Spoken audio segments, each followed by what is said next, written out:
வருகிற 2027லேருந்து NEET examination online பேஸ்டில் நடக்க போகுது. உங்களுடைய போர்டு எக்ஸாமுக்கும் இம்பார்ட்டன்ஸ் கொடுக்க போகிறாங்க அப்படின்லாம் நிறைய நியூஸ் வருது. இதெல்லாம் உண்மைதானா சார் அப்படின்னு சொல்லி எக்கச்சக்கமாக நமக்கு ஃபோன் கால்ஸ் அப்படிங்கிறது வருது.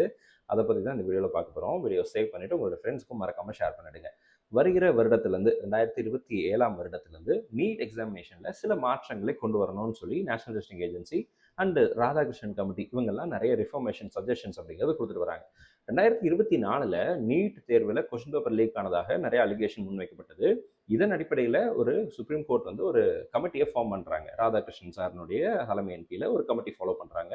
இந்த கமிட்டி என்ன பண்ணுறாங்க அப்படின்னா, நீட்டினுடைய நடைமுறை சிக்கல்கள் என்ன, மாணவர்கள் என்ன மாதிரியான இஷ்யூஸ் எல்லாம் ஃபேஸ் பண்ணுறாங்க, இதை எப்படி இன்னும் கொஞ்சம் பெட்டராக நடத்தலாம் அப்படிங்கிற மாதிரி நிறைய விஷயங்களை அலசி ஆராய்ந்து சில லிஸ்ட் ஆஃப் சஜஷன்ஸை ரிஃபர்மேஷன்ஸை கொடுக்குறாங்க. ஆனால் அது எதுவுமே நடைமுறைப்படுத்தப்படலை 2025. 2026 அது நடைமுறைப்படுத்தலை. ரிசல்ட் என்னாச்சு அப்படின்னா நமக்கே தெரியும். எக்ஸாமினேஷனை என்டையராக கேன்சல் ஆச்சு, கொஸ்டின் பேப்பர் லீக் ஆச்சு, ரீநீட் எக்ஸாமினேஷன் நடத்தினாங்க. இப்போ ஒரு பக்கம் ரீநீட்னுடைய கொஸ்டின் பேப்பர் லீக் ஆனதாகவும் நியூஸ் அப்படிங்கிறது வருது. எது உண்மை அப்படிங்கிறத பொறுத்து தான் பார்க்கணும்.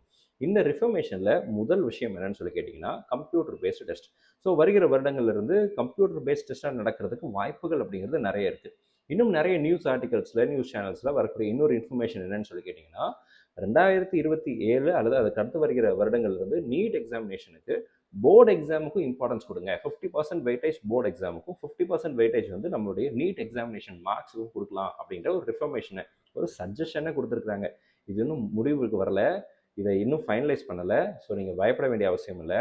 ஒருவேளை இதை நடைமுறைப்படுத்தினாங்கன்னா ஃப்ரெஷர்ஸ் கூட ஏதாவது ஒன்று மேனேஜ் பண்ணலாம். ப்ரெசென்ட் இப்போ நான் வந்து 11th போயிருக்கிறேன், 12th போயிருக்கிறேன், இப்போ தான் நான் போர்டு எக்ஸாம் படிச்சுட்டு இருக்கேன், ப்ரிப்பேர் ஆகிட்டு இருக்கேன் அப்படின்றவங்க போர்டுக்கு இம்பார்ட்டன்ஸ் கொடுக்கலாம், நீட்டுக்கும் இம்பார்ட்டன்ஸ் கொடுக்கலாம். That depends.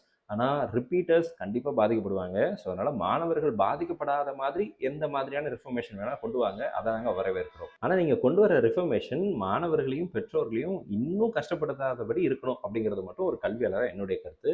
நீங்கள் என்ன நினைக்கிறீங்க அப்படிங்கிறத கமெண்ட் செக்ஷனில் போடுங்க.